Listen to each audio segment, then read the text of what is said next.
الرحیم السلام علیکم۔ خوابوں کی تعبیر میں آج ہم بات کریں گے کہ اگر کسی کو خواب میں گھر، دکان یا شہر ویران، بے آباد یا اجڑا ہوا دکھائی دیتا ہے تو اس کی کیا تعبیر ہے۔ خواب میں گھر یا دکان کی ویرانی اور بے آبادی دین کی گمراہی کی علامت ہے یا ان لوگوں پر کوئی مصیبت آئے گی۔ خواب میں ویرانی دیکھنا اس بات کی بھی علامت ہے کہ گھر والوں اور رشتہ داروں میں آپس کی محبت کم ہو رہی ہے اور وہ ایک دوسرے سے دور ہو رہے ہیں۔ خواب میں اگر کوئی شہر کو ویران دیکھے تو وہاں کے حاکم کے مرنے کی علامت ہے یا یہ خواب اس بات کو بھی ظاہر کرتا ہے کہ وہ حاکم لوگوں پر ظلم کرتا ہے۔ اگر کوئی شخص خواب میں اپنے آپ کو ویران اور سنسان علاقے میں دیکھتا ہے تو اس بات کی علامت ہے کہ ایسا شخص ان لوگوں کے درمیان میں رہتا ہے جو اس کی بات کو نہیں مانتے۔ زلزلے سے اگر کوئی شہر کو برباد ہوتے دیکھتا ہے تو علامت ہے کہ شریف لوگوں کی عزتوں میں کمی واقع ہوگی۔ سیلاب کی وجہ سے اگر گھر کی دیواریں تباہ و برباد ہوتی ہیں تو ایسے شخص کی بیوی وفات پا جائے گی۔ چھت کا گرنا بہت زیادہ تکلیف ملنے کی علامت ہوتا ہے۔ خواب میں اگر کسی کے اوپر چھت گر جاتی ہے تو اسے سخت تکلیف اور دکھ پہنچنے کی علامت ہے۔ خواب میں اگر کوئی شخص یوں دیکھے کہ اس کا مکان ہوا کی وجہ سے گر گیا ہے تو اس بات کی علامت ہے کہ اس گھر کا کوئی فرد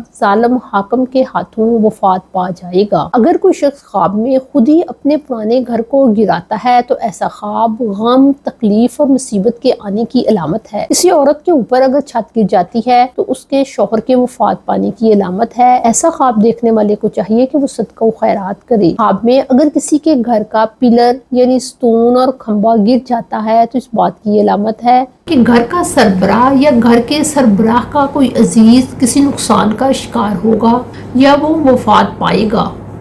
اگر کوئی شخص مسجد یا مدرسے کو ویران دیکھتا ہے تو ایسے شخص کے معاملات نقصان کا شکار ہوں گے۔ خواب میں اگر بادشاہ یا حاکم اپنے گھر کو گرتا ہوا دیکھتا ہے تو یہ خواب ہر لحاظ میں اس کے لیے بہتر ہے۔